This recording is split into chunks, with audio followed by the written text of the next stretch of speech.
नमस्कार मित्रांनो, आपण पाहत आहात इथे प्रयागराजचा हा प्रवेशद्वार स्वस्तिकद्वार तुम्हाला दाखवतो मी। हे बघा, हा हा हा आहे स्वस्तिकद्वार। बोलो गंगे हार।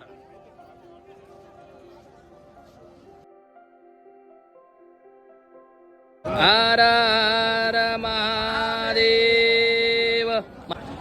बोलो मान गंगे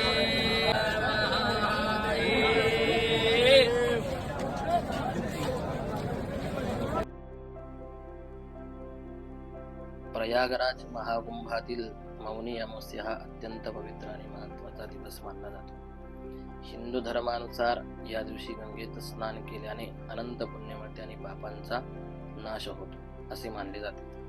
मौनी अमावस्या दिवशी मौन बाळगणे आणि गंगा स्नान केल्याने आत्मशुद्धी होते। याला ऋषी अमावस्या असेही म्हणतात, कारण या दिवशी ऋषीमुनींना वंदन करण्याची आपल्याकडे परंपरा आहे।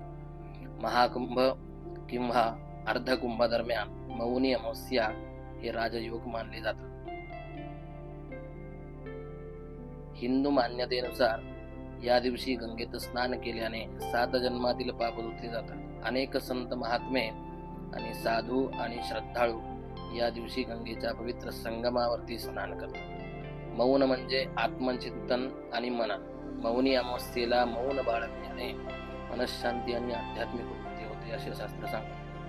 प्रयागराज महाकुंभात या दिवशी कोट्यावधी भाविक आणि साधू संत गंगा, यमुना आणि सरस्वती संगमावरती स्नानासाठी एकत्र येतात। ही एक अद्वितीय आध्यात्मिक अनुभूती असते। म्हणूनच मौनी अमावस्या हा एक फक्त दिवस नसून तो भक्ती, श्रद्धा आणि आत्मशुद्धीचा पर्वकाळ आहे।